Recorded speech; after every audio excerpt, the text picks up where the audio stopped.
I'll explain the fire alarm procedure to you now. There's no testing planned for this evening, so if the fire...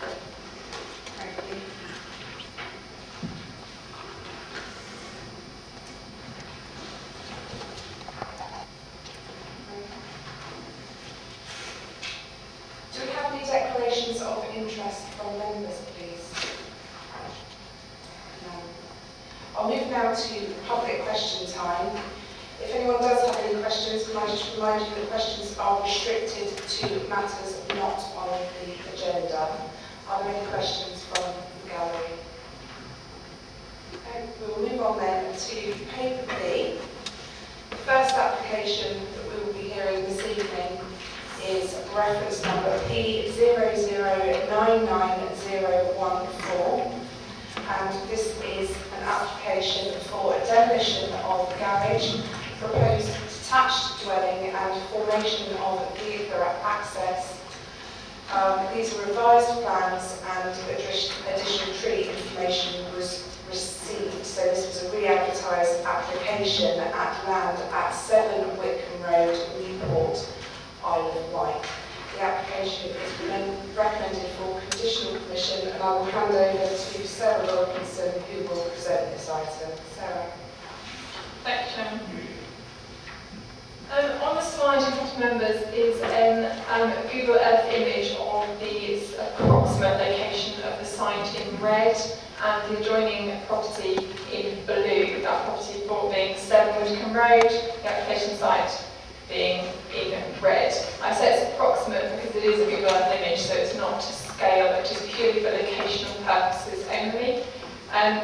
In that regard, the application site for 2 wind turbines with a maximum height vertical blade tip of 125 metres, the upgrade of the junction of the Parkhurst Road, modifications to the existing access track, new access tracks, hard standing areas, a control building, cabling, temporary construction compound and associated works. This is the second re-advertisement of this application with the revised location of Turbine 2. Presenting this application this evening will be Russell Chick. I will hand over to Russell. Thank you very much, Chairman. Good evening to everyone. Yes, it's a planning application related to wind turbines. They would be located on the site that is to the northwest of Newport. The current site you can see on the overhead at the moment just shows the application site to the northwest of Caphill Prison and Newport. It's formed by 3 irregular shaped fields that form a small shallow valley to the east of Parkhurst Forest. When within the application site, the area is fairly rural, it's surrounded by the fields and there is a backdrop of Parkhurst Forest. But there are influences of development close to the site, and that includes No Common to the north, an area of written development on the southern side of the highway, and also the urban area to the south-east, which includes the hospital and the prisons and a range of other residential estates around that area. Just an OS map showing the application site, and members, you will note points 1 and 2 on that plan, which show the locations of the 2 wind turbines as currently proposed. As the Chairman stated, one of the wind turbines has been moved, that's turbine 2, that's been moved 290 metres to south. The application site, I'm just going through some of the photographs of the site showing the backdrop of the forest, the shallow depression within the centre of the site which forms a wide valley, and the backdrop of Parkhurst Prison can be seen in the distance in the upper photo. Moving through some other photos of the site, a more distant view of Parkhurst Prison, and then looking at the application site from the east, and the backdrop of Holm Hill, which is part of Parkhurst Forest. And then finally, these photographs just showing the site from the south-east. On the upper photograph on the far right, you can see the existing access track into the site. That is to the rear of Parkhurst Prison. just showing the northwest corner of the site looking at Parkhurst Forest, and beyond there is the Forestry Commission track that runs into the northern part of the forest. The proposal then is for 2 wind turbines. They will measure 125 metres to the blade tip, 80 metres to the hull. There will be an installed capacity of between 4 to 6 megawatts. The site situated to the east of Parkhurst Forest and south of Local Common. The site will include also 3 ancillary buildings, I'll show you on a plan in a moment, and they would include the monitoring equipment, switchgear for the site. The application would include then the 2 turbine bases shown in the hatched areas on this slide. They would include the foundations for the wind turbines, which would be 18 metres in diameter and 4.7 metres deep. They may have to be deeper should ground conditions dictate, and there would be a 5 metre wide exposed element on which the turbine bases would be sited. The remainder of the turbine base would be covered with soil.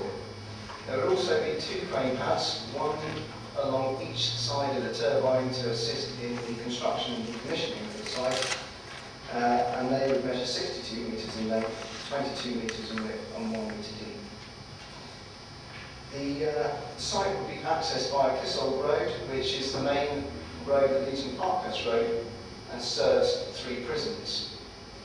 The access would then turn to the north, and a new 5 metre wide access track would be constructed, and that would lead into the application site and on to the 2 turbines. The site would also include a 50 by 50 metre temporary construction compound, and the lifetime of the site would be 25 years. Just confirmation of how the site would look on an OS map, just showing the access to the site, temporary construction compound, and the 2 turbine bases. This is a depiction of how the turbine would appear. The candidate turbine is a B90, and then the small ancillary buildings that would be within the site, they would be only single-storey minor structures. And then looking at the construction compound, its layout, a range of parking spaces, an office building, and various storage areas. And then an outline of how the crane bases would look, concrete construction with the fittings of the cranes alongside. Then just a snapshot of how the foundations for the crane bases would appear. The central circle will be the exposed circle on which the wind turbines would be sited, and then the remainder of the foundations would be backfilled with soil. And the soil that would be excavated from forming the turbine bases would be used to landscape the remainder of the site. Details of the construction routes shown on this plan. The green line shows the construction route for the larger elements of the turbine. So there will be some very large components, including the blades and the tower, and these would need to be brought in from Arctic Road in Cowes, PD Wall site. There would be some road widening works, and I'll show you on the slides in a moment. The blue line shows where the construction materials would come from. In terms of the main considerations, they involve the principle of the development, landscape and visual impact, noise, ecology and trees, cultural heritage, highway impact and shallow flicker.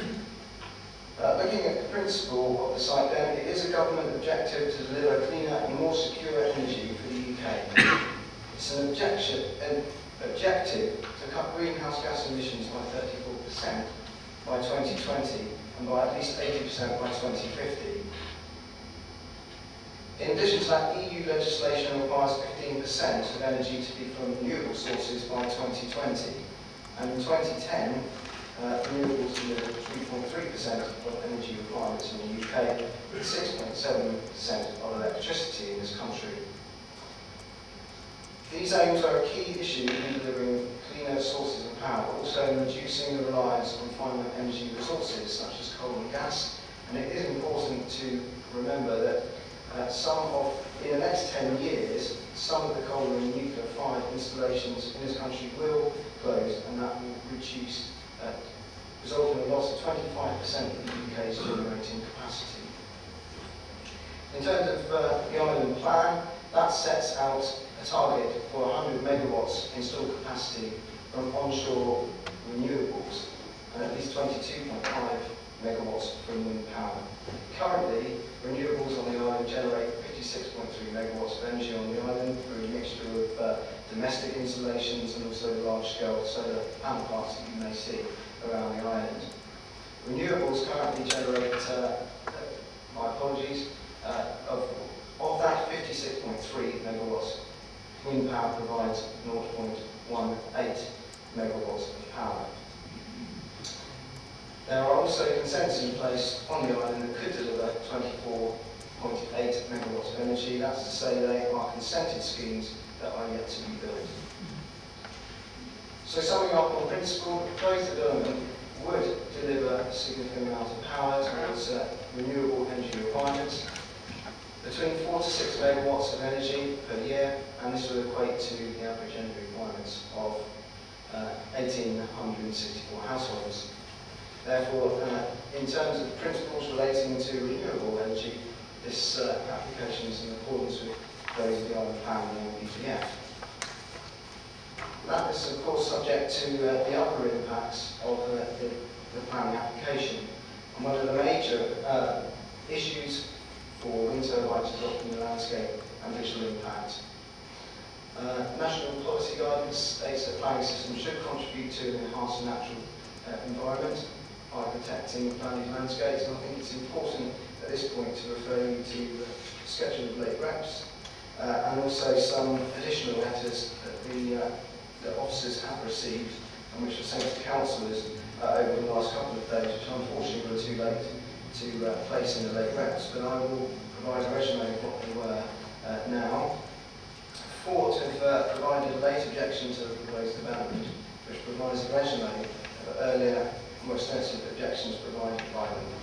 They have referred to policy guidance within the NPPF and stated that development must, over its lifetime, add to the quality of the environment and to conserve and enhance it.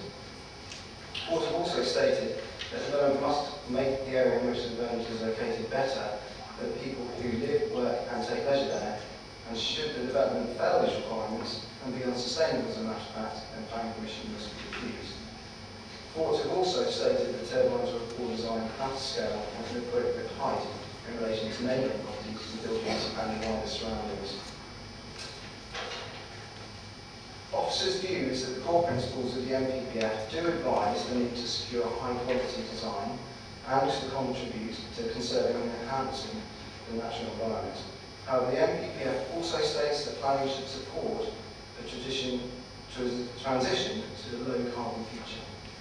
The NPPF states that where assessing the impacts of wind energy developments, planning authorities should take into account the guidance within the National Policy Statement for Renewable Energy Infrastructure, that's Policy EN3. That statement reasons at section 2.7 that by reason of the scale of onshore wind developments, there will inevitably be some visual or noise impacts, particularly where sited in rural areas in relation to onshore wind development. In addition to that, at paragraph 2.748, the document accepts that there will always be significant landscape and visual effects, and that the arrangement of the turbines should be carefully considered. As a result, officers consider that the threshold for assessment set out in Fort's latest letter is considered to be too high. Impacts must be balanced, but the nature of large-scale development must also be taken into account. Now, in terms of the LBIA, the applicant's LBIA assesses the landscape and visual impacts of the development. That assessment is based on a 20-kilometre radius within which the landscape is then assessed, and also visual impact on properties, settlements, footpaths and highways within that area. 16 viewpoints have been provided, and they show both photo montages and for more distant viewpoints, wireframes are also provided. Now, in assessing landscape and visual impact, it's important to do that in a careful manner. In doing so, the sensitivity of the landscape receptor is taken into account. So, for example, an area of outstanding natural beauty is highly sensitive to change, whereas an area that's more considered to have a lower sensitivity to change. Then the magnitude of change is considered, and that relates to the size, scale, the dominance of that development. And from that, an overall conclusion is reached to a very substantial, moderate, slight, no effect. And that matrix and how the application has been assessed is set out within the officer report. Within the assessment, the area has been split into 5 areas, and also landscape character areas are assessed, and I'll show you these on a plan. But it's important to note that some areas of the island will not be affected by the development because of overall distance and intervening obstructions such as tree lines and topography of the landscape. Officers have concluded that the development would harm the landscape surrounding the town estuary and taken into account that there will be no cumulative impacts with other developments.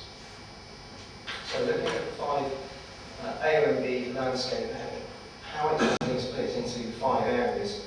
There's areas A and B on the northwest coast of the island, and area B runs through to the south of the island. Also, area C, which is in the area around St George's Down, Arrington, extending out to Culver, and then the areas surrounding Osborne through to Core on the northeast area of the island.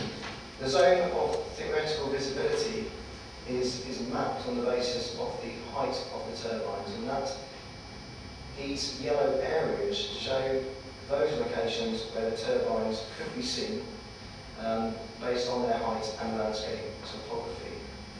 The areas in green show where one turbine would be seen, and those in yellow show where both would be seen. And that helps to assess the areas that are most affected. The red line shows a 20 kilometre area within which the application site is assessed, and officers do agree with the methodology set out within the LVIA.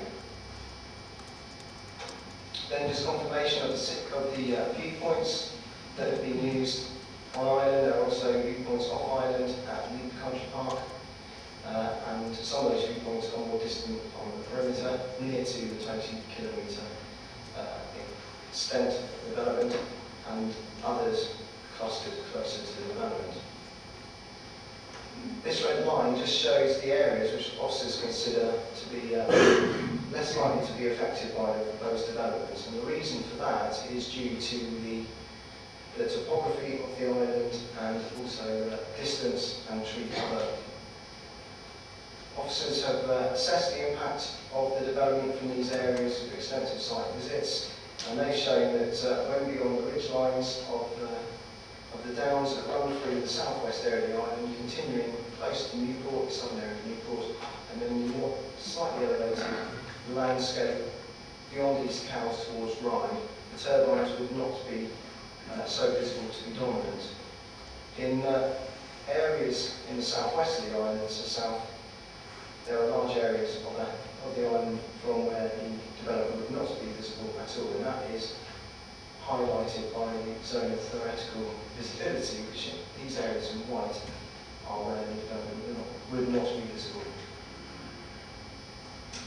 There are then landscape character areas that are assessed within the officer report and the LVIA, and they include Camborne Rolling Farmland around Newtown area, and also the landscape around Newport. Moving on to the visual impact assessment then, officers have visited all of the locations where the viewpoints have been considered, and the first viewpoints that are going to be shown show those locations distant from the proposed development area. These areas, it's considered that the impact of development will be either slightly adverse or negligible because of distance, but also tree screening. And this site, for example, is taken from Motterston down, quite distant from the application site. It's shown on the map, and the next slide will show, my apologies, it seems to be slightly out of kilter for some reason. We'll come back to that one hopefully. Another distant viewpoint taken from near Appledurham House on the island, the elevated area of the AOMB, close to Appledurham House on Worsley Down. And this depiction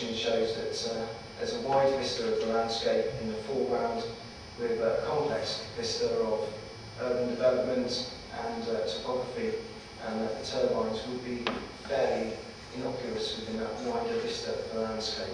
And that's true of many of the areas that are more distant from the development site, where there are complex views in the foreground. The application, the proposal would be more dominant and obvious in the closer vantage points to the application site. And this photograph is taken from no comment about halfway along. Members will recall visiting this area of the site during the site visit on Friday. Officers consider that from the locations closer to the application site surrounding Newport, the impact of the proposals would result in moderate adverse effects on the surrounding landscape areas. And that's because the turbines would be large-scale developments. This slide shows the extent of the turbine in the upper photograph. I hope it's shown clearly for you. This shows the two turbines in their currently proposed locations. The wireframe showing turbine 2, which is hidden behind the building in the foreground of the picture. But it does show the extent of the turbines above the forest canopy. This proposal just shows how the turbines would have looked in their original proposal, but it is important to note that the photomontages that have been used have been updated to show the actual visual impact and landscape impact of the proposals.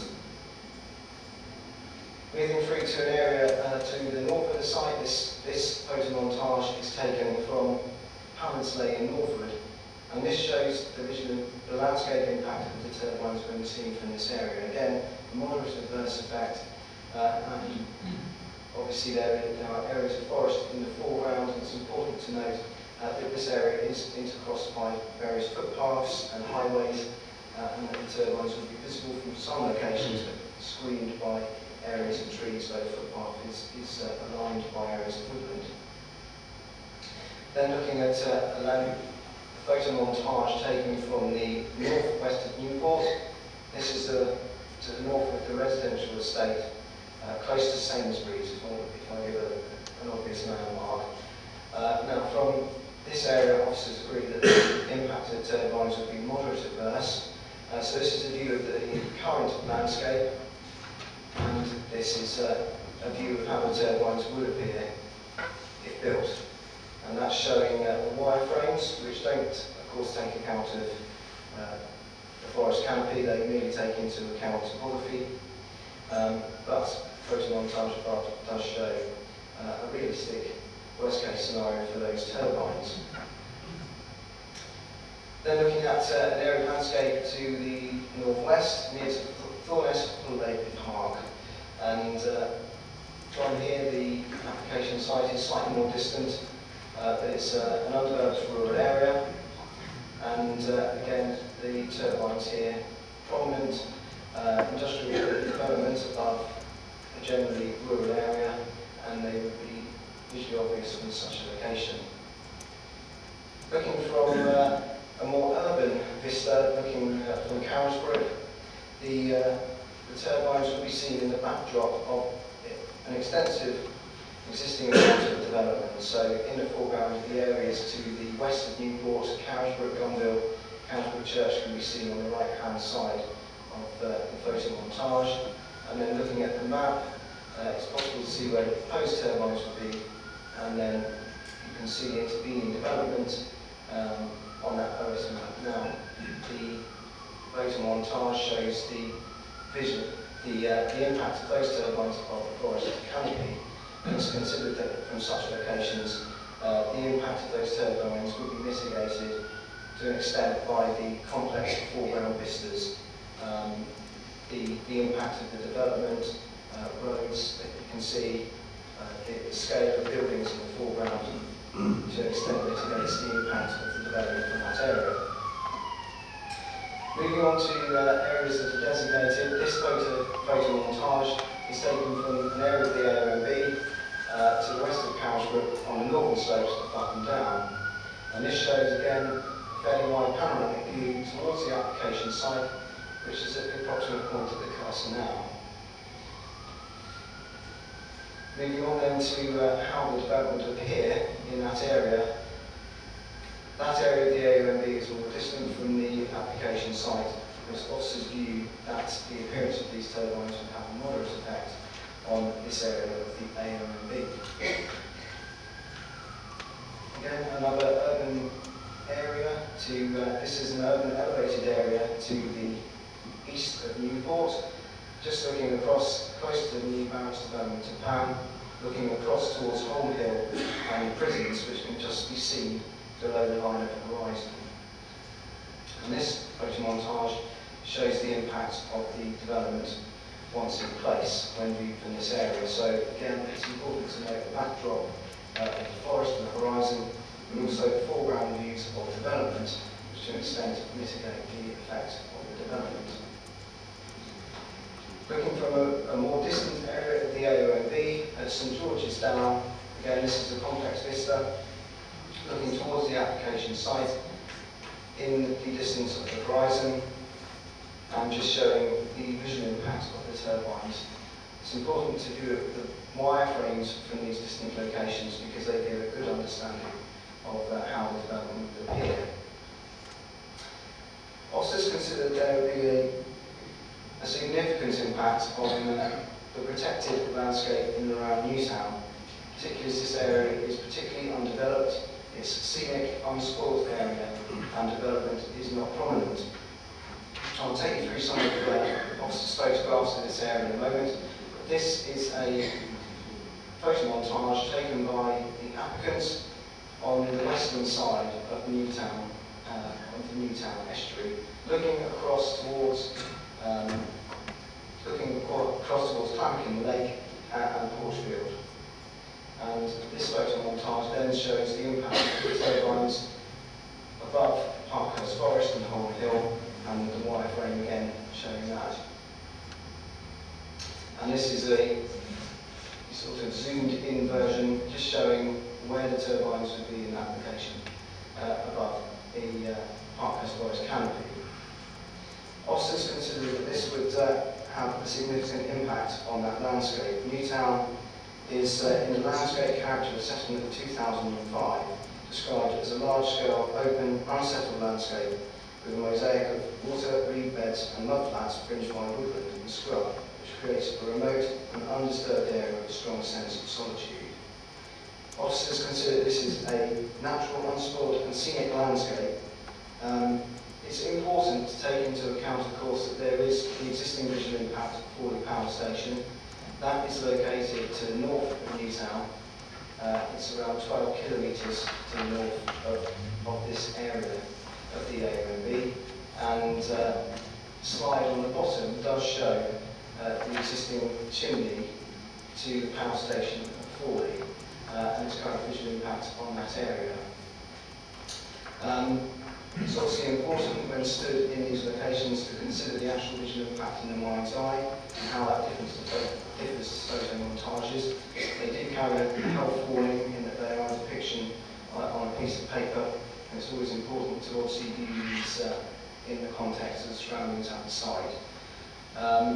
But again, looking at Fawley Power Station from areas of Newtown, these slides are taken from the east of Newtown in the highway that leads to Porchfield, and again that shows the presence of Fawley Power Station, and finally further to the west, again between 10 and 12 kilometres from the application site. Now, officers' view is that that does have a landscape impact when in that area, but it does. But in the field of the undeveloped area, it's not significant. It is one part of a view to the north.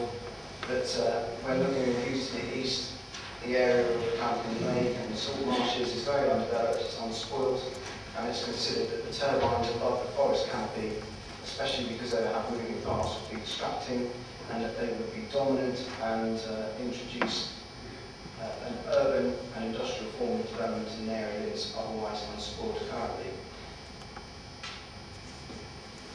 Some more photographs just showing the estuary as it's viewed to the east, as I was describing, showing the lack of development in the area. Development in the area is generally limited to farmsteads and a small hamlet, of course, to the south. this is a view looking to the to the west of Newtown Estuary, again towards Hampstead, just showing the undeveloped nature of the area generally in those panoramic views. Sources consider that the impact on that area of the island would be significant and harmful. Moving on to residential properties, this relates to the properties close to the application site and which would be able to view the turbines. They would be visible from houses within Brook Street to the east of the application site, also within Low Common, and also the Cowes Road. So looking at the application proposal on the plan, this shows a 1 kilometre area surrounding the 2 turbines, and then to the east of the turbines is Low Common, with the properties that have a north-south alignment, but also the properties within Brook Street at the point of the cursor currently. Some of the properties within this area have the north-south alignment, but there are also properties close to the application site in the Newport to Cowes Road, and also Hogan Close, which is to south of Low Common, which have an east-west alignment. Just looking at some of the wireframe diagrams to show how the turbines would appear in these properties. Wireframe diagrams, as I said, do not include obstructions such as trees in existing buildings.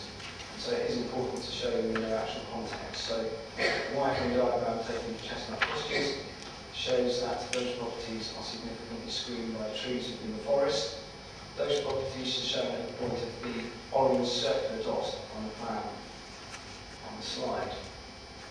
But it is important to note that the alignment of the properties along Newport Road is considered that there would be an impact on these properties. The impact on these properties would be due to the significant nature of the turbines. They would be seen in a relatively unobstructed manner because those properties face the application site and there's a lack of development on the western side of that road.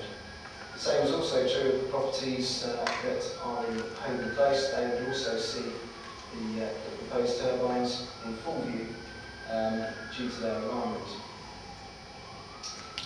Looking at properties from Brook Street, their view of the turbines would be to an extent of a lesser impact because of their north-south alignment, but also the screening within their gardens, which would mean that the impact of turbines would be less significant. It's important to consider the location of the turbines in assessing residential amenity. Although they are large-scale structures, previous planning appeals have shown that for a property to be rendered an unattractive place to live, there has to be an impact of the turbines, which actually form a curtaining effect. So those turbines surround the properties to such an extent that they are seen in many of the vistas from those properties in a wide field of vision. And it's considered for the properties in Brook Street and Low Common. Although the turbines will be prominent when seen from areas of the properties, they would not be so significant to result in those properties being unattractive places to live because of the flanked views of the turbines, the intervening vegetation, and the fact that vistas to the north, south and east would not include that development. Just some photographs showing the context of the area when in Low Common. It's important to consider the impact of existing development in the area and also the screening effect of areas such as Milk Plantation. And again, just showing the north-south alignment of the properties within Low Common and where the proposed turbines will be located. In terms of visual impact, officers agree that there would be no impact on the more distant settlements in the area on the island. That's because of intervening landscape and topography, and also mitigating impact of distance.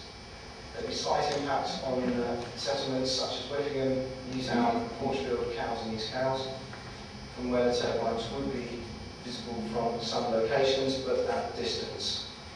Consider the moderate to substantial impacts on Northwood because of the proximity of the turbines and their elevated position, but no effect on some areas of Newport landscape in that area means that a majority of properties in Newport and Carisbrook are in less elevated areas, and therefore the turbines would not be readily visible and would be screened by trees and existing buildings.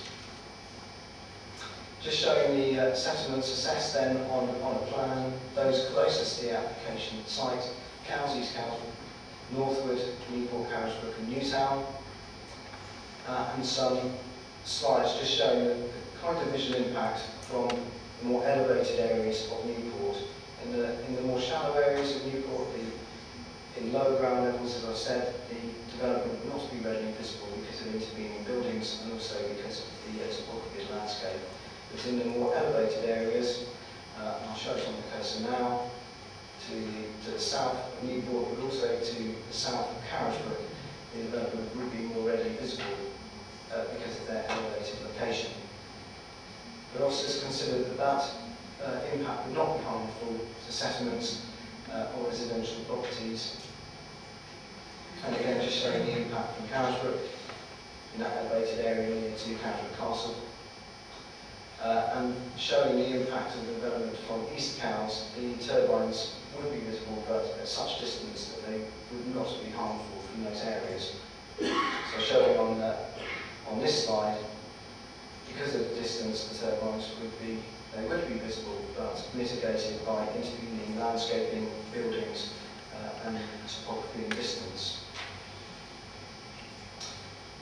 In terms of footpaths, officers have assessed the impact of the development from well-known footpaths on the island, and that's also been assessed by the applicants in their LVIA.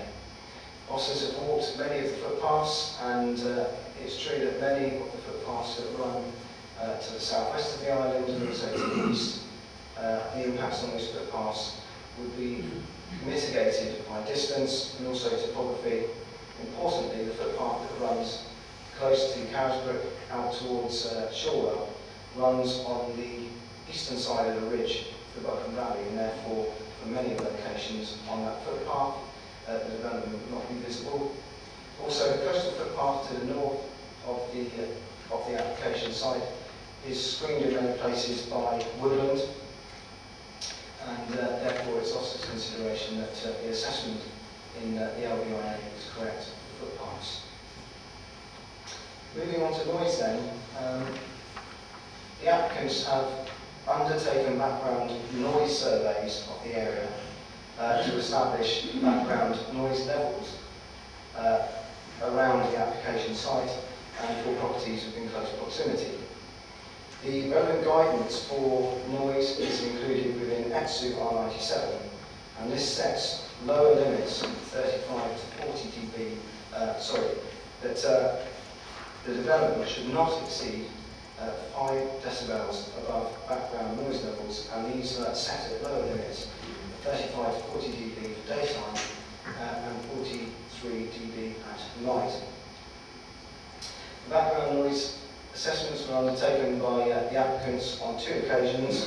The first one was undertaken at properties within no common and single house within Parkhouse Forest, and then a second round of surveys were undertaken at Chestnut Cottages within the forest.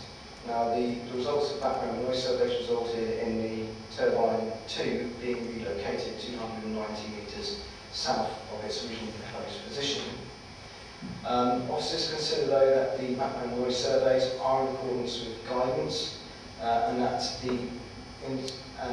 the monitoring equipment used to record background noise were acceptable.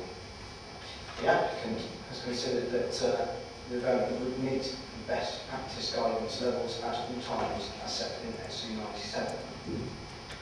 But officers are of the view that greater uncertainty factor should be added to noise emission data for the turbines. The manner in which the impact of noise is assessed is that background noise levels are taken into account, along with wind speed and also ground conditions. They are then compared to the noise level for the turbines that is provided by manufacturers. Now, it's the case that in some cases that my apologies. It is the case that an uncertainty factor is added to the emission data for the turbines, and officers consider that a greater level of 3 decibels should be added to the noise emission data for the proposed turbines. In addition, officers consider the approach to calculating background noise levels has not adequately been justified. In the noise section of the committee report, I refer you to section 6.205. The Council's Environmental Officer has noted the applicant's use of different order polynomial occurs for background noise data. Now, that is effectively the effect of background noise is plotted on charts to show the range of noise recorded over the survey period. Officers consider that the manner in which the background noise levels was plotted has resulted in slightly higher background noise levels, and that there is a different approach which can be used as set out within paragraph 6.205, which would result in slightly lower background noise levels, and therefore brings into question whether the development would comply with the approach set out, the limits set out within EXU R97. In addition, officers also consider that the setback distance between the signal house and the development is greater than stated by the applicants, again bringing into question the actual compliance with the limits set out within EXU R97. Therefore, officers are not content that are not satisfied that the limits within EXU R97 could be met at all times. Now, this slide just shows the location in which the noise surveys were taken. So the red blocks show the properties where the noise background surveys are undertaken. So Chestnut Cottages, the second properties to be surveyed, are located to the west of Parkhurst Forest, close to Low Common. And again, property number 97 Low Common was also subject of noise monitoring equipment, and also noise monitoring equipment was placed in Signal House to survey background noise levels in those locations. Moving on to ecology, the applicants undertook significant ecological surveys for the proposed development, and they included monitoring protected species within the application site, but also those that were in Parkhurst Forest. Parkhurst Forest is designated as a triple SI basis. The areas that are designated as a triple SI, site-specific scientific interest, are highlighted in green. It also carries designations as a SINC, site of importance for nature conservation, and those are the areas that are highlighted in orange. Natural England and the Council's ecologists have not raised objection to the proposed development in terms of the impacts on the triple SI or the sinks within Parkhurst Forest, nor is there any objection raised in relation to the impact of development on Medina Estuary, which is heavily designated for nature reasons. The development has also taken into account the potential impact on the protected species that were shown to forage around the application site, and these included species such as bat, 9 species of bat, nightjar, hobby, barn owl, and the Mediterranean gull. It's important to note though that the nearest badger set is 100 metres from the site, so officers consider there to be no impact on badgers. The impact on bats has been considered carefully because bats are known to be subject to potential turbine strike, but also they can be killed by barotrauma, which is effectively a change in air pressure which can lead to impacts on bats. It can affect their lungs effectively. Also, nightjar are at risk of turbine strike as well. Now, Natural England and the Ecology Officer have not objected to the development. That's subject to mitigation measures for bats and nightjar, which are set out within the officer report. Through extensive studies, it's been identified periods in which bats are at the highest risk of collision with wind turbines, and it's therefore being proposed that the turbines would be turned off at those periods of highest risk, and that would include a period between 15th of March to 31st of October, certain periods, and effectively the turbines would be shut down automatically at night to prevent impact on bats. In addition, the area around the site would be managed to be unattractive to foraging species such as nightjar and bats, and that would include cutting the grass very short and removing any scrubby vegetation, and that's to really deter the kind of species that those animals would forage on. And as a result, the Council's Ecology Officer has concluded that there would be minimal impacts on protected and non-protected species subject to that mitigation.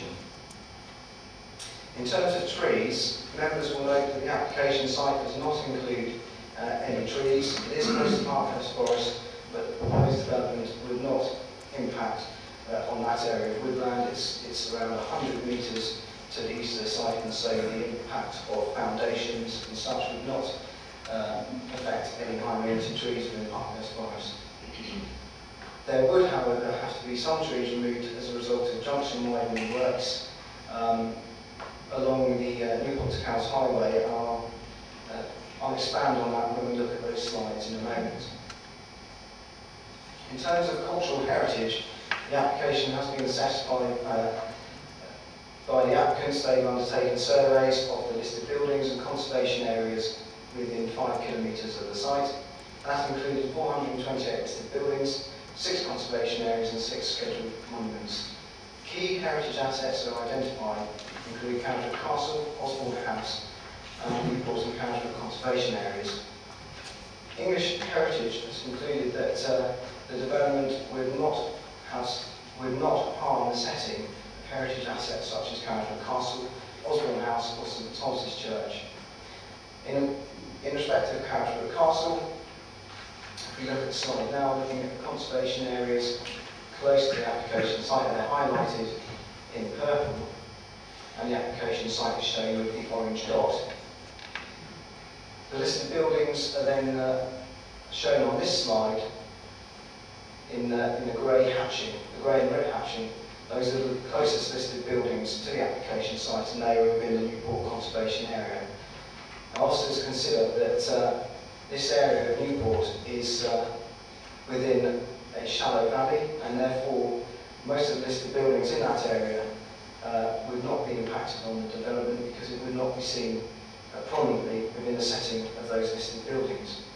In addition, the majority of the Newport and Canterbury conservation areas are also distant from the application site and within more shallow areas, less elevated areas of the area surrounding Newport and Canterbury, and as a result, the development would not be readily visible from those areas of the conservation area, and therefore the impact on the conservation area is not considered to be harmful. There are more elevated areas of both the Newport and Canterbury conservation areas, as I've shown in the slides earlier.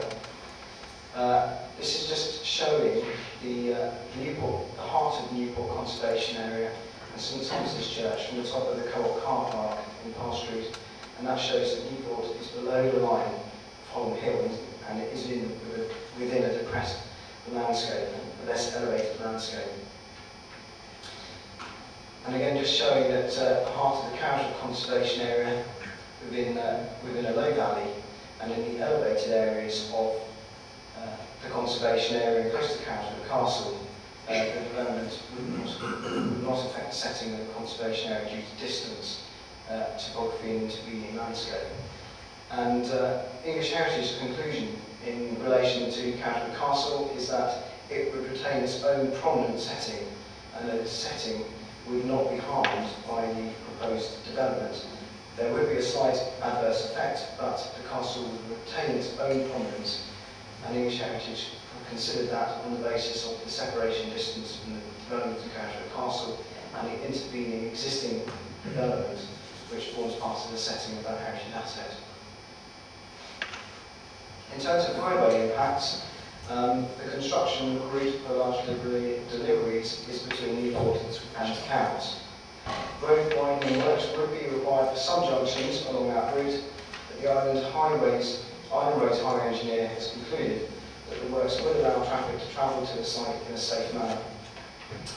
The Highway Engineer has also advised that transport movements would not be significant and would not have a major impact on the capacity of the highway network. Going through the highway route then, the green line, you'll recall, shows the route for the larger elements of the turbine, so the blades and the tower, and also the cranes as they be transported to the site. I'll go through a range of road widening works that will be required. These photographs and plans show the road widening works that will be required between Arctic Road and Healy Wharf, and that would include widening a section of the existing roundabout, which can be shown in the photograph below. There would also have to be some slight works to the roundabout close to Somerton Business Park to allow the turbines to cross that road in a safe manner. In addition, there would be road widening works to the junction between Newport Road at Cowes and Arctic Road, the north end of Arctic Road. That would require some scalping out of banks alongside the highway and the introduction of slightly higher retaining walls. Now, the lower staggered line on the bottom of the plan you can see shows the existing retaining wall height for the bank above Newport Road, shown in the photograph at the bottom of the slide, and then the slide then shows the newer, higher retaining wall which would be required as the bank is slightly higher. Now that area development would require some removal of trees, but the Council's tree officer has considered that the removal of those trees can be mitigated through future landscaping works. This area of the road winding scheme as well would be retained after development has been taking place. The highway engineers concluded that it would be impractical, impractical to remove these works, but instead the road would be put back to suitable alignment. If approved, it would be a removable condition. The final section of works to be undertaken would relate to the junction of Castle Road, which is the long road that leads alongside of Parkhurst Prison and Parkhurst Road, so the main Newport to Cowes Road, just to the north of St Mary's Hospital. Those works would include widening the junction so that larger vehicles could traverse that corner. And again, some trees would have to be removed as part of that, those road widening works. And the Council's tree officer has stated that the removal of those trees could be mitigated by future planting. In addition, in terms of capacity, junction capacity within the highway network, it's predicted that the development phase will take around 6 months, and that would result in a total of 710 vehicle movements. Now, when compared to the daily movements associated with the highway engineer has concluded that that increase would be around 2.7 to 6.2%, and therefore not a major impact on the capacity of the highway and not likely to result in congestion. The highway engineer has noted that the visibility around the junction of Clissold Road and Parkhurst Road is limited, and that there would be large-scale deliveries occurring to this site, but has considered that a suitable traffic management scheme could be put in place by condition to overcome any safety issues related to that junction. In terms of shadow flicker, these are potential impacts related to occupied buildings, the private windows facing the wind turbines. Shadow flicker occurs as a result of turbines with the sun behind them, and therefore causing a flickering effect as they pass through the air, and that can result in a flickering effect on windows within properties that face the development site. Guidance states that in the UK, properties within 130 degrees either side of the north can be affected, and that's because the sun is generally due south. In this case, the applicant's assessment has identified 27 potential properties that could be affected by shadow flicker. The applicants, though, have proposed to shut down turbines during those period of potential effects, The turbines would be computerised to take into account the worst time of year during which shadow flicker could occur. Just showing a typical sort of depiction of the turbine with the sun behind it. That shadow then is cast towards the property, and the moving nature of the blades can result in that flickering effect. This plan shows the potential areas affected by shadow flicker as a result of the proposed development.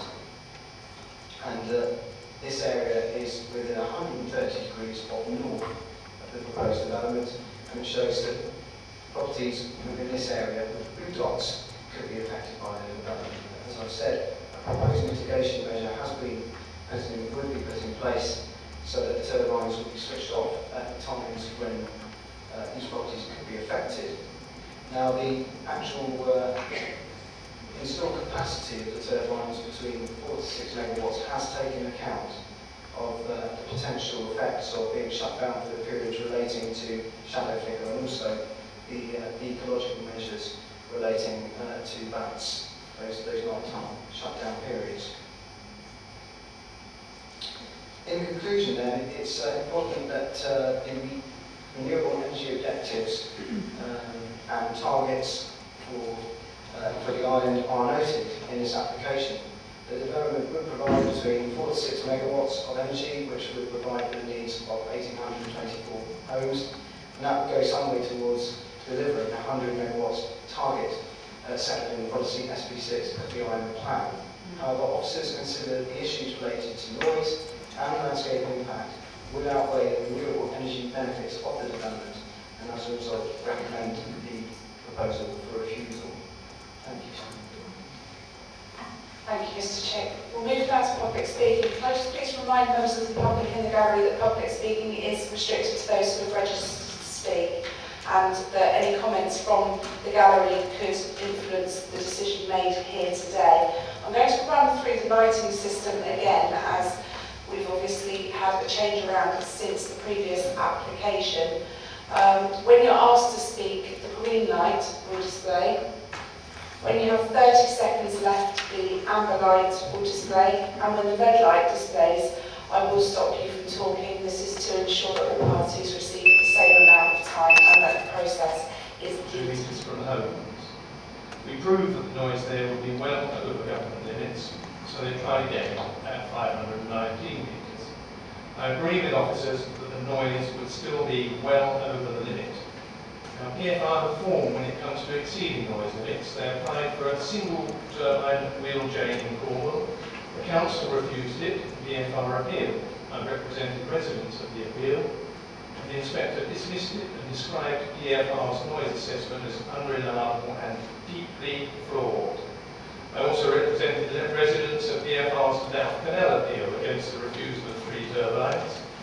The inspector described errors in their noise impact assessment as not best practice, and PFR have made exactly the same errors in the Farmhouse application. So, councillors, please heed your officer's advice. Turbine noise is a real problem when the turbines are too close to the house. Thank you. Thank you, sir. The next speaker is Mr. Malcolm Peplow. Mr. Peplow, you have 1 minute. I speak on behalf of 4 Phillips Street Farmhouse supporters. This ill-prepared planning application has taken nearly 3 years to come before you, causing great distress to many local residents.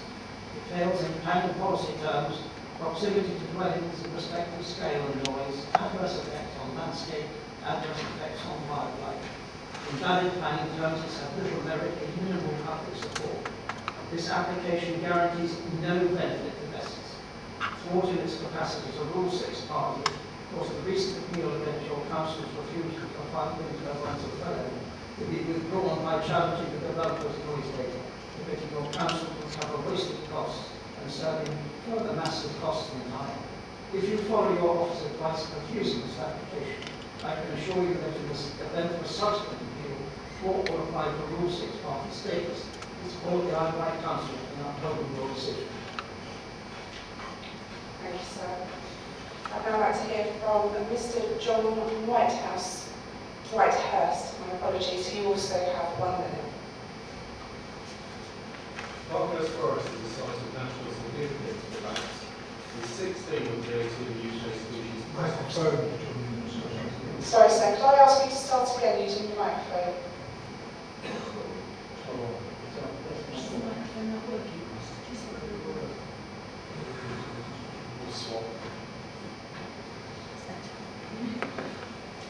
Parkhurst Forest is a site of national significance for bats, with 16 of the 18 UK species present, including about 7% of the UK's tiny population of 4,500 farm-style bats. EU studies indicate that wind turbines located close to the forest edges, as in this case, cause significant bat fatalities, killing tens of bats per turbine per year, a fact hidden within the wind industry by averaging bat fatalities across all installations. If you vote against the officer's recommendation today, note that Natural England has only agreed to curtailment in principle. Turbine curtailment is very much experimental, and the developer's proposal fails to demonstrate a precautionary principled approach. The loss of even 1 or 2 large-cell bats per year will put this internationally threatened species into terminal decline at this site. And note that similar small losses will also put the nocturnal serratin and licensed bat populations at risk. Thank you, sir. I'll move now to Jane Perry of Newport Parish Council. You have 5 minutes. My name is Jane Perry and I am the Newport Parish Councillor for Parkhurst Ward. I am here to reiterate and expand Newport Parish Council's formal objection to this proposal to site 2 wind turbines on the edge of Parkhurst Forest. We have already submitted a detailed objection to this, and I hope that members have had a chance to read it, as it was not included in the officer's report. There are 2 basic points I want to make. The first is in relation to the island's renewable energy targets. The second is regarding the impact on residential amenities close to the site, particularly the visual aspect of this. Turning to the first of these, we understand from policy documents SP6 of the island plan that the island has met or will meet the target of self-sufficiency and renewable energy. Therefore, we feel there are more appropriate schemes coming forward focusing on solar power and other opportunities as opposed to wind energy. And the second point is of the impact on residential amenities. Although this has been considered by the officers, we feel that these considerations fall short of what is required to take local views into account.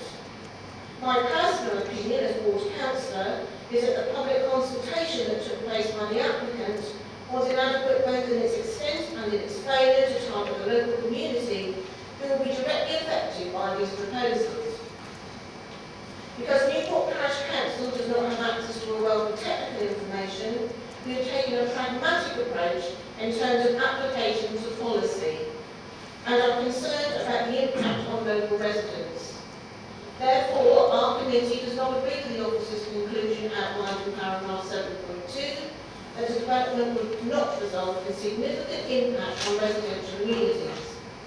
Additionally, the visual impact of those living closest in the residential areas of the proposed site seems to have been given secondary importance to the visual impact on the wider landscape. The visual intrusion for those living close to the turbines would be great because of their sheer size and dominance. This would amount to a destruction of the existing local residential amenities. We have consistently objected to the proposal on these grounds and see no reason to be swayed from this view. We obviously support the recommendations, but invite members of this committee to reconsider reason number 1 for refusal of planning permission, as this solely relates to the landscape impact on specially protected areas. It fails to take into account the people in the immediate vicinity of the site who will suffer a far greater impact. This decision today may well be the subject of an appeal, and the inspector may not share the officer's view on landscape impact, and that might put the strength of your case in some doubt. So Newport Parish Council would like to ask the committee to include and expand these very important considerations of reason number 1 for refusal, or add an additional reason to cover the adverse impact on residential amenity. Newport Parish Council believes strongly that the adverse effects on local residential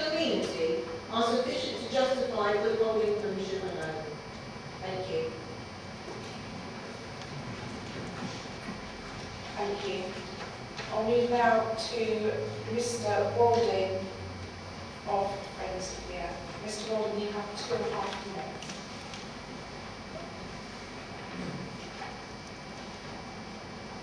Thank you, Chair. You will all remember the storms last winter and the ensuing floods.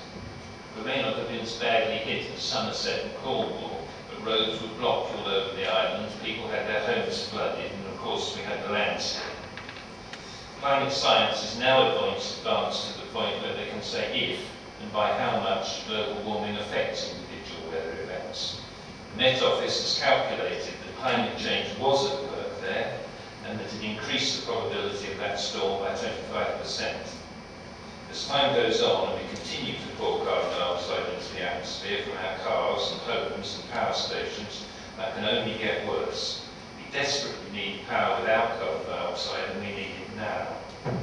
The best off-the-shelf source of that is wind turbines. We do have some solar farms on the island, but unlike turbines, they use a lot of agricultural land, and sooner or later we will need that for food. We need to have both turbines and solar cells. So far, the Council has refused to have any turbines on the island, in spite of huge levels of support. There were nearly 1,000 letters of support for Wellow and Cheverton, absolutely unprecedented numbers, as you know, and coming in large proportion from the young. Those applications were turned down, as you know. Here is another, perhaps final chance for us to do our bit, to actually be a green island. We also need the work, or we're going to lose Vestas again. They may be visible from some parts of the AONB, but so are electricity pylons, TV masts and falling. We're a crowded nation. If visibility from any part of the AONB is going to be the test, then the island plan, section SD6 anyway, is just not deliverable.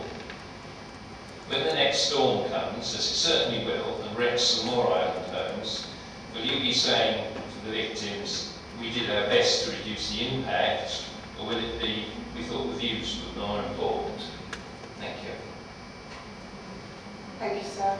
Now I have Mr. Harrington Vale on my list here to speak. Is Mr. Harrington Vale with us this evening? In which case I will move on to the applicant, Mr. Mills. Mr. Mills, you have 5 minutes. Chairman, members of the committee, thank you for the opportunity to speak. My company, Partnerships Renewables, was originally set up in 2007 by the Carbon Trust, specialising in working with public bodies to utilise the wind energy potential of their landholdings. As well as MOJ Land, we have sites in development with the Forestry Commission, the Environment Agency, among others. Campbell is one of several sites that PFR has brought forward for development on Ministry of Justice land adjacent to prisons. First of these, HMP Stanford Hill in Kent, also a 2-turbine project, has been operational for 2 years and is going very well. It is also close to ecologically important habitat and had many of the same issues that we've encountered at Campbell Hill. However, it was supported by the RSPB Natural England, and we had no objections from any other statutory bodies. We were able to reassure the local council on the most common concerns of noise and visual impacts, and I'm pleased to say that the development was generally well received locally. The Community Benefit Fund has made a significant impact on local community-driven projects, and we would be delighted to have the opportunity to play that same role in supporting community initiatives on the Isle of Wight. The Camp Hill site has been in development and then the planning process for a long time. We first went public with the project in the autumn of 2010. It has been subjected to a very high degree of scrutiny, as you heard from officers, to ensure its appropriateness. The project has evolved in that time, as they often do, notably with the variation of planning application movement to one of the turbines further away from homes, in common, to ensure compliance with extra noise requirements as you've heard.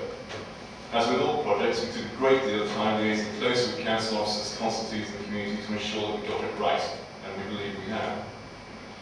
Other than the AONB partnership, there are no objections to the application before you from any external statutory constitutees. We were disappointed that the officers recommended refusing the grounds of impact on the AONB and Heritage Coast. The objection seems to be based on little more than a rather obvious point, that the turbines will be visible in parts of the AONB. But so would any tall structure virtually anywhere on the island, or indeed on a large stretch of the Hampshire coast. We're almost as far away from the AONB as you can get and still be on the Isle of Wight. We were also disappointed with the recommendation for refusal on noise.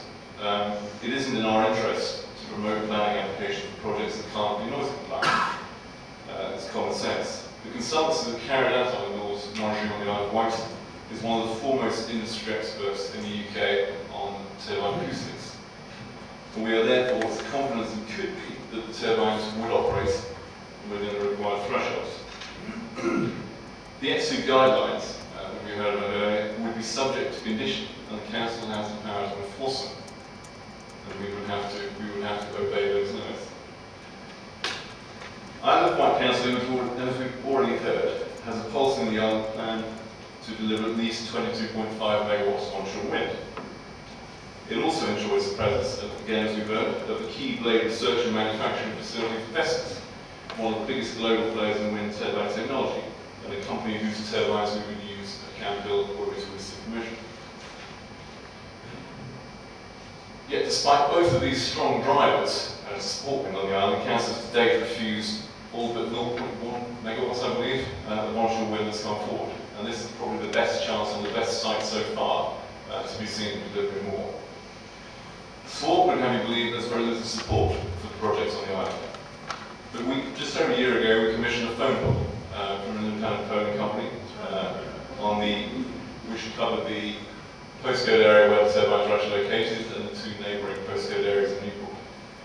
And the response was 61% of respondents were in favour against 18 against and 22 who had no opinion, which I would argue is a pretty clear message. Onshore wind is strongly supported, as we've heard, in current national planning guidance, under the National Planning Policy Framework and under the National Policy Statement for Energy. And as we have already alluded, the development of onshore wind is also stated as a clear objective in the Isle of Wight's own island plan. Finally, as a company, PFR is keen to ensure local communities that host our turbines benefit as much as possible from doing so. There are two ways we try to do this. The first is by encouraging our primary contractor to source as much of the construction and civil engineering work locally as they possibly can. Clearly, commercial consideration for this, but using the example of our most recent construction project in East Lancashire, we achieved around 55% local engineering spend. And in the case of Camp Hill, we would expect between £500,000 and £1 million worth of work to go to local contractors. And in addition to that, it may also be possible, depending on whether the tooling is still there at the time that we purchase the turbines, to have blades made on the island, which I believe would be unique for any project in the UK. Thank you, Sam. Thank you. I will move now to Councillor Stuart Hutchinson as the adjoining local member. Councillor Hutchinson. Thank you, Chairman. I've asked to speak today because my ward's adjacent and the small village of Marks Corner is very close to the turbines. The protected landscape of Newtown Estuary is also within my ward. Both would be badly affected by the dominance of these machines. The photo montages we've seen don't really help. You've only got to look at things like the radio masts and Calshot chimney to realise what the real visuals of these big machines are. It's not always easy to visualise the size except by comparison. For example, the Calshot chimney rises 650 feet from sea level and is seen across the whole of the Western Solent. It's about 6 miles from Newtown Estuary. These turbines are on a 200-foot hill and are 410 feet high, totaling 610 feet. So the height is similar, but the impact, because they are close, is very much greater. They dominate not just because of the height, but because the blade diameter is 350 feet across. That's actually 50 feet longer than the total length of County Hall. The blades would draw the eye because they're stark white and revolving, and there's not one but two of these massive machines, overlooking this small village, but also changing the serene and protected landscape of Newtown Estuary. Renewable energy is just one planning consideration. It has no precedence in law over any other. If these windmills ground corn, they wouldn't even be considered. But we do have national and local renewable energy targets. Nationally, the target for onshore wind energy is 11 to 13 gigawatts. We have 14 gigawatts now built or in the pipeline, and the Energy Minister confirmed in April that, quote, We've got enough onshore wind farms now to meet our targets, and so we're calling a halt. Locally, we have a target of 100 megawatts with 50 megawatts from large-scale commercial developments like this one. You have already heard that with 5 years still to go, we have 80 megawatts already installed or approved. So there is no established need for this development, either nationally or locally. The applicant is a wind turbine developer, not an overall renewable energy provider. They have not considered alternative sites, nor other means of generation. For instance, solar panels on just half of this site would deliver more electricity than turbines and much more reliable. So they have failed planning requirements in this respect, and as in others. I would urge you to accept the officer's recommendation and refuse this application. Thank you. Thank you, Councillor. Councillor Horace. Thank you, Chairman. Members, I speak on behalf of the residents of Parkhurst and further afield. You have a really important decision to make regarding this application to build two 125-metre wind turbines at the centre of our treasured and protected island. This application has caused a huge amount of grief for local residents who have had this threat hanging over them for more than 3 years. In the meantime, some have become experts at looking at this proposal. I do not believe that the risible montage that you have seen depict the true visual aspect of this application. To understand the real height of the proposed turbines, I want you to imagine looking at two structures that are as high as Tennyson Down. Now put yourself in the shoes of local residents who are faced with that height of industrial turbines on 12, 15 to 20 metre higher ground than their houses. Tennyson Down is 142 metres above sea level. These turbines on the 50-55 metre contour line would reach 175 metres or 180 metres above sea level. When talking about visual aspect, remember what is in a photograph, and what the eye sees are two different perceptions. The eye naturally draws the subject closer. How many people have taken photographs of the red arrows only to see tiny planes on the picture when printed? The officers and statutory consultees are quite right in identifying the detrimental effect to the AONB and offer sound reasons for refusal of this application. Many feel that the effect is still understated and definitely understated by the applicant. At the time of the first application, we were told by the applicants that the sound calculations submitted were acceptable. They were proved to be inaccurate and failed the test of acceptability. The siting of one turbine was then moved. The applicants now say that the noise limits are acceptable. Our officers disagree and quite rightly recommend refusal of the application. A recommendation based on hard mathematical calculation, not on subjectivity. The application neither meets the criteria or it does. It would be foolhardy to vote against hard-based fact, leaving the council open to legal challenge. In reality, what is proposed is two industrial turbines on one of the highest points above Newport, reaching Tennyson Down height, dwarfing Parkhurst Forest, blighting the lives of nearby residents, and incidentally, any nearby possible development land, such as the now closed Camp Hill Prison. Plus, noise and overbearing intrusion to Signal House, situated close by in a clearing at the highest point of the forest. I remind the committee that it is not for us to judge the merits of wind turbine efficiency, or rather lack of it. But please remember that on the island we are well ahead of our targets, as you heard. 81.5% has been achieved, or are in the planning situation, with still 6 years to go. And remember that the compulsory all-night shutdown time to protect wildlife and shut down earlier to stop flicker, the total generating capacity would be considerably reduced. And for the sake of clarity, it was clearly established at the Willow Application Planning Committee that the target for wind power can be met by other forms of renewables. Wind turbines are not a requirement. A significant section of the report deals with bats and other wildlife affected by this application. On the island, we have one of the country's leading experts on bats, Dr. John Wight, who purposely lives in no common, and through painstaking work has identified and agreed with the Council's Ecological Officer and Natural England a number of previously unknown rare bat species living in Parkhurst Forest, who migrate through the site to feed. Mitigation in the report is offered. Dr. Whitehurst says the mitigation is flawed.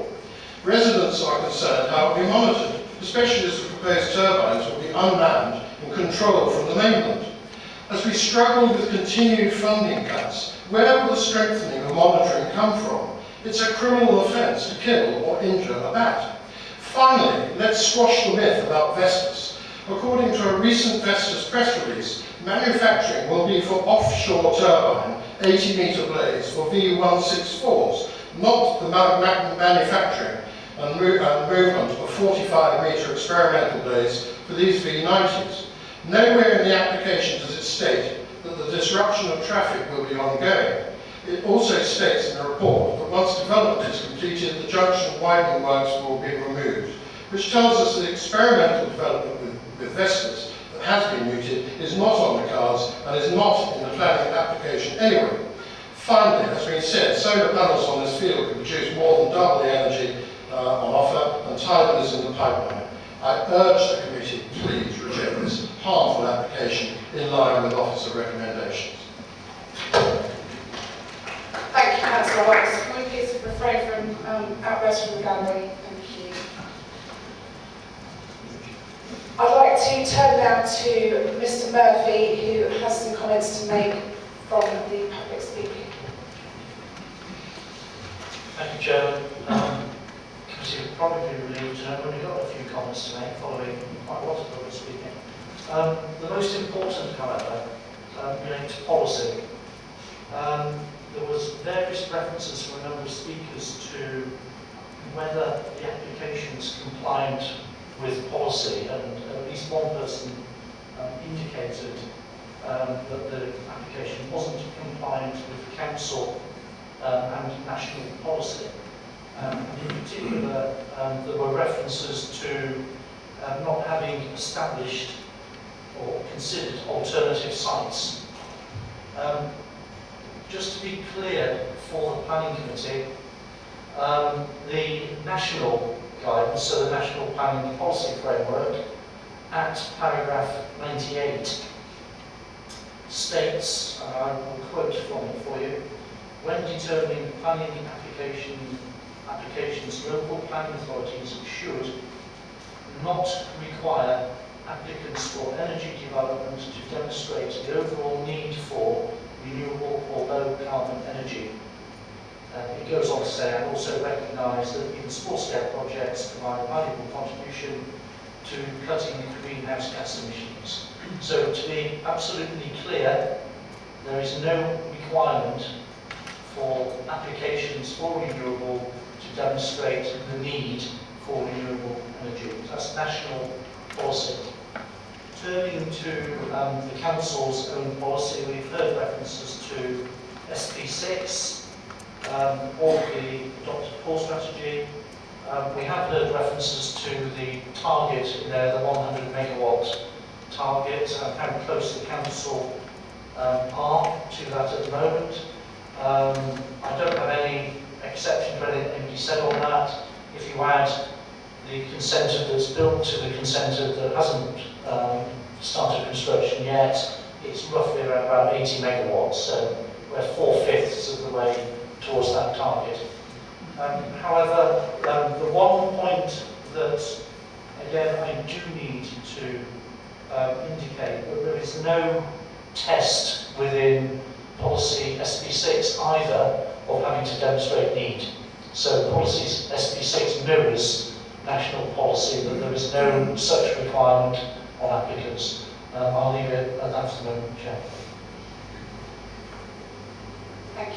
Before I move to members' questions, I had some concerns regarding the light levels in here when we were going through the visual impact slides. I wanted to ask if our officer could please turn down the lights, and I'd like to ask Mr. Chick if he could please run through the visual impact slides again for us in such a way that we can be sure that we can appreciate the visual impact as far as is possible from photographs.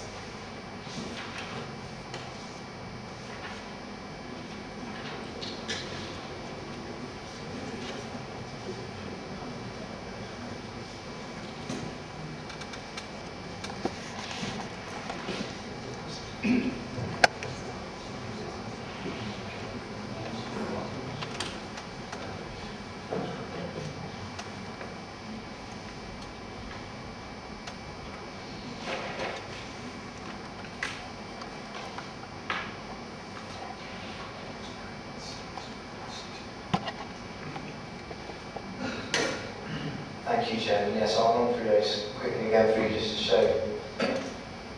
They are pale, so it will be helpful to see them in darker light. So, looking at the more distant viewpoints then, these are the landscape impact photographs. Just looking from an area of Wesley Down, looking towards the application site to the north.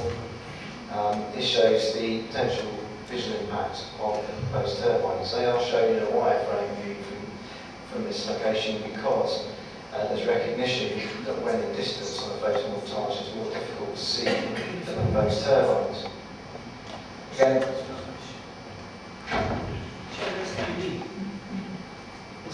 It doesn't help. I would say it's not that much No. better, is it? Go through it all again, that would be incredibly tedious. Could you just flick through them, Russell, for us? Just literally point them out, don't go through. fair enough, yes. So, the proposed turbines in this photograph are in this location, directly above where the wire line shows. So this, just to help for the future slides, we're going to see those wireframes directly reflect montage above. Then looking at no common, once more just showing the location of turbine 1 and then turbine 2 behind the property of no common dairy. The proposal as submitted originally.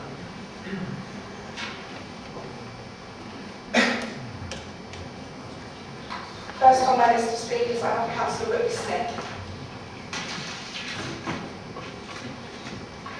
Thank you, Madam Chairman. In the officer's report, the comments in the bullet points at the end of Article 4.9 on page 67 are very relevant. More specifically, however, are Article 417 on page 9 and Article 5.8 on page 11, which emphasises the importance of the Isle of Wight AONB management plan.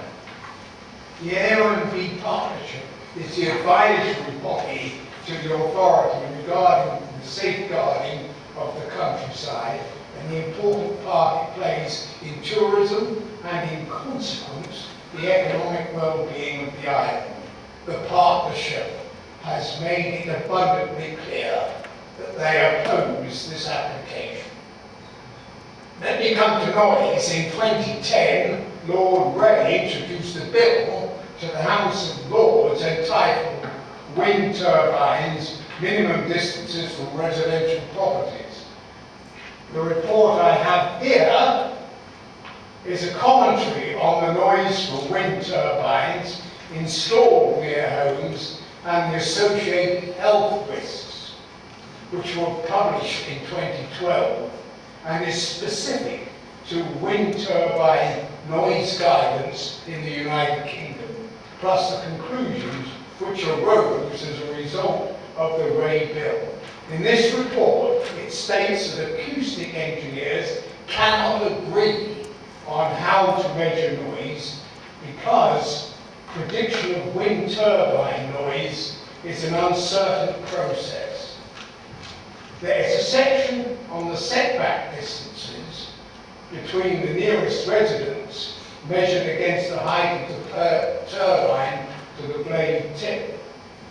Interestingly, the Ray Bill for the heights in excess of 100 metres should not be closer than 3 kilometres from the nearest resident, which differs considerably from those suggested in this application by both the developer and the planning officer. Finally, there may be concern regarding the eco-island strategy requirements if this application is not approved. Do not forget that since the start of planning for these wind turbines, the tidal energy program has taken off and is progressing. That program is much less intrusive than these turbines and will produce a significant contribution to the eco-island strategy with a constancy with which turbines could not compete. It is for these reasons, Madam Chair, that I'll be supporting the officer's recommendations for refusal. Thank you. Can I hear from Mr Murphy? Thank you, Chairman. For the benefit of the rest of the members of the Planning Committee and the rest of the audience here, you will have heard references to a bill. It is my understanding that bill did not become an act of Parliament, and that needs to be borne in mind by the committee here. It was a bill, not enacted. There were references obviously to distances which were being promoted by that bill, but as it's not in legislation, currently we do not have any national guidance on setback distances between properties, settlements, etc. So we shouldn't use a suggested figure from a bill which has not been enacted to judge this planning application by. Similarly, I think the member quoted from some articles which arose following the bill. I didn't quite write down what the article was that he was reading from. But again, the references to there being no common agreement as to the best ways of assessing noise might well have been the view of that particular document and the authors of that document. But the report before you does set down the guidance that planning authorities are expected to use and which our officers have used to assess noise impact. And that is the EPSU guidance which you'll see referred to within the document on a number of places. Thank you. Thank you. Councillor Clifford. Thank you, Madam Chairman. I've got a couple of questions before I state what I feel. The question is on visual impact. On your visual impact assessments, is this static assessment visual impact or is this movement? Because if there's movement, it will be vastly different from something that's static. That's my first question. Yes, the manner in which the turbines are assessed is what is referred to as a realistic worst case scenario, and that's set out within the guidance within it's called Glavia 2. That's been superseded by Glavia 3. And this application is assessed with Glavia 2. So the application is assessed with the turbine facing the viewer on a clear day and take account of the fact that the turbine blades will be moving. So it's not just the turbine shut down low, it's with the turbine blades moving, and that's the way that officers can assess the planning application. And you'll see that there are references to the moving blades and how they can be distracting in certain locations. Okay, thank you. I think it's been underestimated about the wildlife, the impact on wildlife. This is a 25-year thing, and it would be indiscriminately killing animals, anything that flying past for the next 25 years, day and night. There's obviously concerns for this. That's why they've agreed to turn it off for more than one reason, due to the bats, owls, and everything that flies by, but also on flicker. The noise is an even further issue for me. And I couldn't allow myself to support against the officer's recommendation because I think it would be terrible for the people living there because the noise is not good. And I agree with the officer's recommendation. Councillor Barry. Are we doing questions or are we stating facts and moving on to... I mean, what I'm saying is, don't presume you can come back out of West Office. Which officers were the ones that disagreed with the method of saying the noise assessment? Who were those officers? That was environmental health. So it was environmental health officers.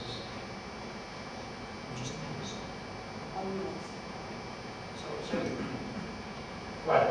I'm not quite sure what Councillor Barry is asking.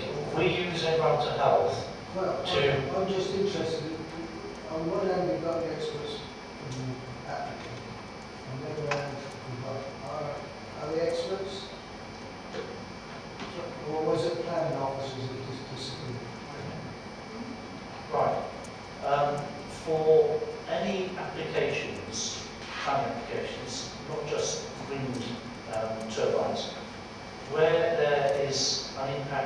sensors. So I call it ear, nose and throat effects. Our internal consultants is our environmental health department, and they are specialists. They're trained in examining impact on noise, which is the principal issue here. So they look at the reports put forward, they examine it against ETSU, they examine it against other developments and decisions on other developments, and they make a recommendation to planning officers. That said, we in effect are a critical friend as planning officers to environmental health. So we don't just say, give us your comments and we write it down in a committee report.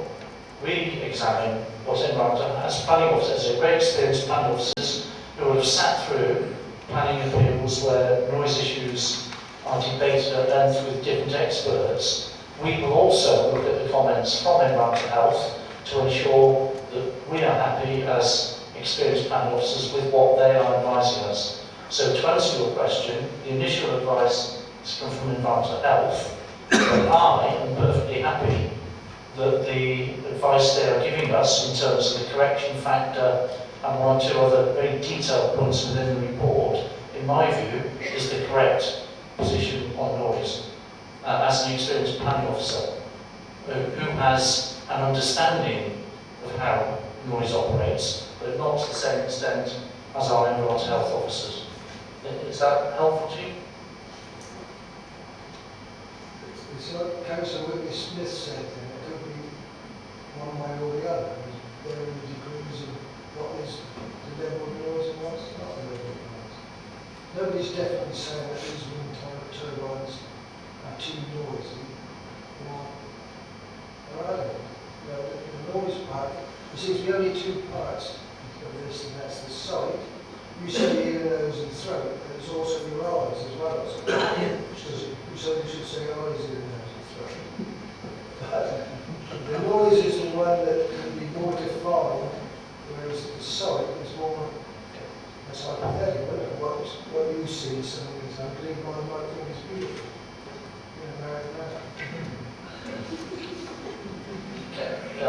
Councillor Barry, I think what you're saying is the visual impact, which is one of the key issues here, is subjective. And absolutely, beauty is in the eye of the beholder, okay? As is ugliness. However, when you get into the sensory area, there are ways of predicting impact and assessing impact. So it is more objective, and the standard we use is ETSU. That's the standard, the starting point for our environmental health colleagues. That's what they assess it under. And their advice is that it does not meet the guidelines in ETSU. Okay, so it is a more objective process than assessing visual impact. Councillor Stubbings. Thank you, Chair. I'd like to pick up on Councillor Barry's point there about the subjectivity of visual impact. I am quite concerned, alongside Jane Perry of Newport Parish Council, of what I would consider to be the overemphasis that we've placed on the visual impact of these turbines from significant distances, areas of AONB. Whilst I would not object in any way to making a decision based on the visual impact from the photo that is before us now, therefore the impact on the residents who will be living very nearby, I would also suggest that there is significant potential based on the evidence that we've heard tonight, that there would also be considerable noise impact upon those residents, and for that reason I would be very uncomfortable with going ahead with this proposal. But I share Jane Perry's concern about making too big an issue of the visual impact from significant distances, because I fear, Chair, that that would preclude the possibility of a wind turbine ever appearing on the Isle of Wight. Whereas, based on this particular application, I would have to agree that there are significant reasons for not going ahead with this. I would be very concerned if we set a precedent by our objection on the basis of what we saw in the photographs. Actually, I have to be honest, I didn't see much of them, not even with the lights out. And I would be very concerned about that, Chair. Incidentally, I would also say, with regard to the impact from Newtown Estuary, Forney Power Station and its environs is a hideous eyesore and is clearly visible from there. And I didn't see any evidence to suggest that these two little white sticks in the enormous distance would be anything like as impactful as that. So I hope, Chair, that my point might be taken on board. I think Newport Parish Council's point is one that is very well made and could have some impact on a future appeal.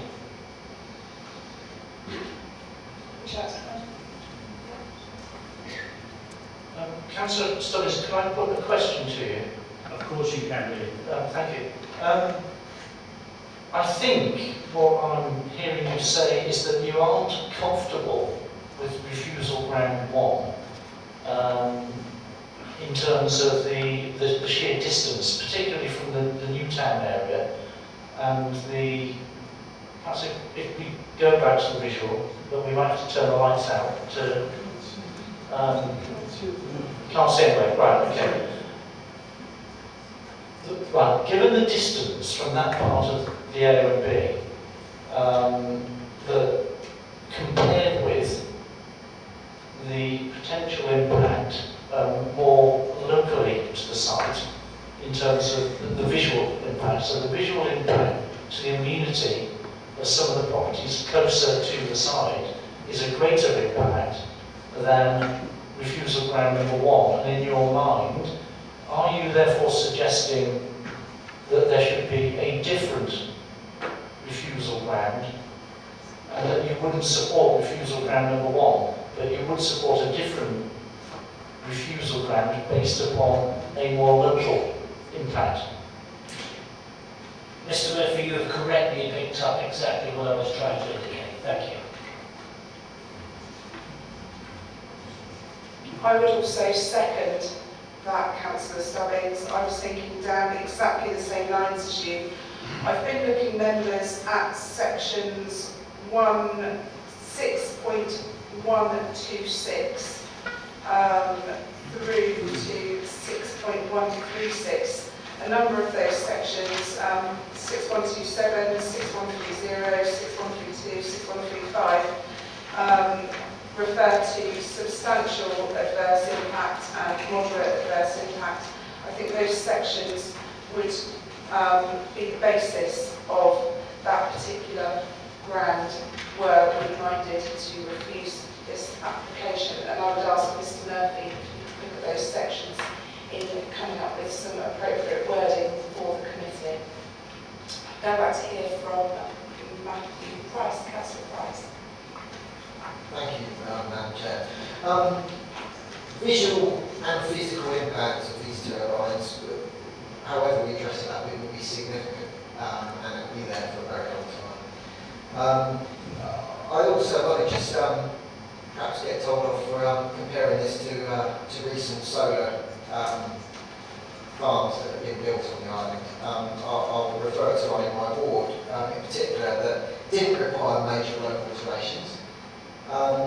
That will require significantly less maintenance. There was much less site traffic, and there will be virtually no site traffic now it's built. There is zero noise. It was a super fast installation, around 12 to 16 weeks. And the only disruption to residents in the middle of my ward was some dirt on the road. And I think, quite honestly, in comparison to these two turbines that are going to cause a whole load of other problems for residents, I would say that I would support Austin's recommendations as they are. Thank you. Thank you, Councillor. Councillor Thank you, Chair. I probably will be in the minority here. It probably won't be for the first time, probably won't be for the last. I've read the officer's report with some interest, 60 odd pages of it. It does seem to say the same things 3 or 4 times in the report. I don't know, officers may think we need to tell councillors that number of times for it to sink in, I don't know. What I do read in the report is actually a lot of reasons why this application should be approved, and a couple of reasons why it shouldn't. Now, the reasons why it shouldn't be approved, one being the visual impact from Newtown. Well, that's a subjective judgment. Clearly, it's the officer's judgment that outweighs the benefit. It's not my judgment. We all went down there on Friday. You look out, and I think as the officer said earlier, you look out across the Solent, and you can see Fawley, which is just on the landscape. Well, you turn around and look east, and you see these masts which will be part of the landscape. That's just the way it is. I mean, the other issue that's been mentioned is noise. I'm sure that could be covered by conditions. If we look at it, the amount of energy that will be produced will cover something like 1,824 houses. If my maths is correct, that's about 3% of the housing stock on the island, approximately, which is a significant contribution. Now, Councillor Hutchinson, when he spoke, said that we're well on the way to meeting our targets. Well, actually, I'd actually like us to exceed our targets. I don't think you will be satisfied just by ticking the box that you reach your target. I actually think it will be a good thing to exceed the targets and get as much energy as possible produced by renewable means. We pay lip service to Eco Island. When this current council came in last year, it inherited the Eco Island mantle that had been from the previous council, and the current administration has a big thing on sustainability, to the extent that we've got an executive member responsible purely for sustainability. Yet when it comes to it, we can always find reasons for not doing things. But I certainly will be opposing the officer's recommendations. And if anybody would second my proposal, I'd be proposing that we approve the application subject to conditions.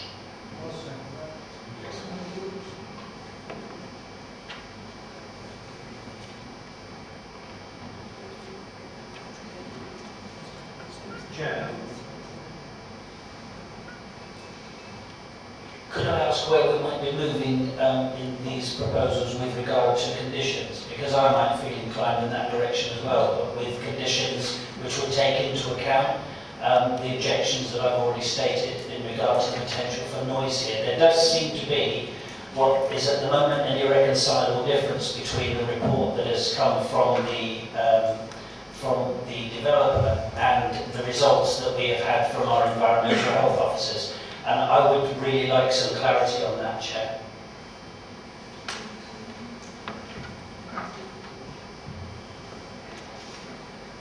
Thank you, Chair.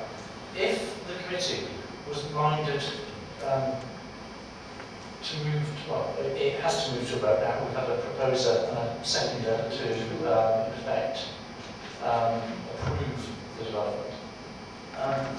You have several options before you.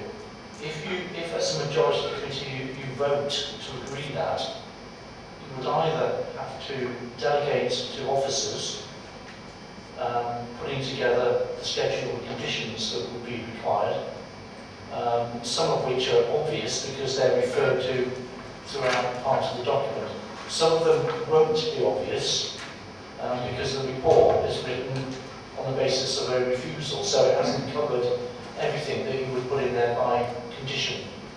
So one option would be to delegate those controls to officers. I would imagine we would be looking at a very large number of planning conditions.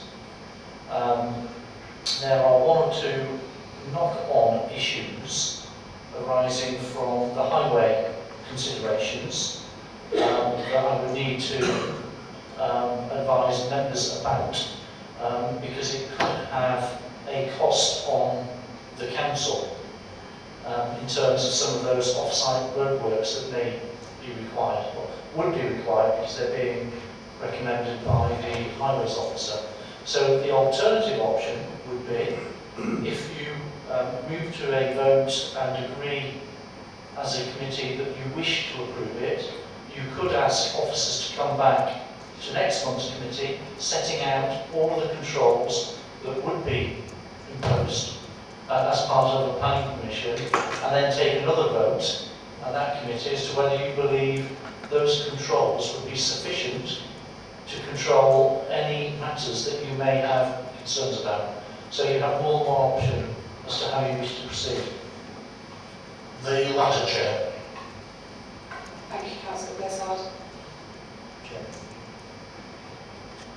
Chair, thank you. I think members rightly assume that they can differ with the officer's recommendation in relation to the first proposal for future. It's a very subjective judgment. I think before members move towards a vote to disagree with the technical officer's advice in relation to the noise, that I think there needs to be a reasonable prospect that the condition could be attached that's achievable. And I would wish to see officers comment on that, see whether it's realistically achievable to have a condition attached to that, rather than come back in a month's time saying there is no way we can formulate a condition that's both reasonable, necessary, achievable, meets all the previous circular tests. I'd like to hear from Councillor Hollis as a member of the committee who answered. So, Councillor Eccles was first. Councillor Eccles? Thank you. My concern primarily was again this problem of noise, and especially background noise, because I cannot believe that people with modern technology, modern equipment, etc., cannot actually agree on background noise for a start. Councillor Hollis? Right, thank you. Just on that point, it's not agreeing on background noise. Background noise has been measured, as I understand it, and that is a measurement. Just on the slight technical side, in Mr. Chick's slides on noise, it said in the last paragraph that Signal House was at a greater distance from the turbines than the developer claimed. That is not, I think that's incorrect, there's an error there. It's actually at a lesser distance. And that, of course, actually is pertinent to noise. I also would like to put my viewpoint with regards to noise. It is a science, and it isn't exact, it's a mathematical science. And it's not a question of whether it's always a bit sort of wishy-washy. It does not comply. You know, I'm afraid there's no sort of, it might do or it might not. It does not. It is not acceptable. The limits do not concur with what would be acceptable. As regards to the visual, I've read the report, and I think that the officers have actually been extremely kind to the applicant with regards to evaluating the visual side around the island. I personally think that the montage are absolutely worthless, but that is just my opinion. We've seen these before in planning applications for wind turbines, and actually stood on the hill with a montage supplied by the applicant, and you look at the building on the photograph taken from this particular spot, and it's one size, and you look at it in reality, and it's twice the size. They have a very, I would say, as Mr. Chick said, a very, very big, well, he didn't say what I said, a very big health warning. I don't think there is a problem with regards to this, with regards to the visual aspect of it from the AONB. It's quite clear in the report. What I would, I don't have a vote, but what I would agree is that if the committee were minded to look at the visual or the detrimental harm with regards to the nearer residents, then that might well have some merit. And I think Mr. Murphy was alluding to the fact that that could actually be decided by the committee that there is a degree of visual harm, and the committee thought that degree merited refusing it on that basis as well. I'm sure there's probably an on-balance anyway, and that could be taken into consideration. So, but unfortunately, I don't have a vote. Thank you.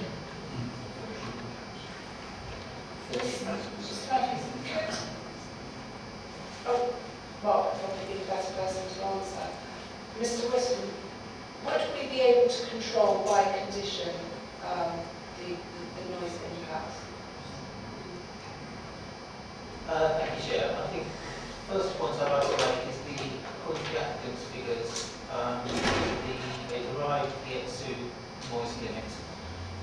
according to the applicant's figures, they are compliant by half of 1 decibel. When you take into account the 3 different aspects that I have concerns about, the first one being the distance, measuring to the edge of the property signal house, that reduces that compliance margin into 0.3 decibel. You then have different interpretations and judgments on the type of best fit, statistical best fit curve that can be derived the background level. And on top of that, you have a 3 decibel error margin from the calculation of ISO standard used to calculate the generation distance. So the concern I have is that I wouldn't be in a position where any condition that is said would not be compliant with the S2 guidance. I have concerns that it would be wrong to be setting a limit that I have doubts as to whether it can be compliant with.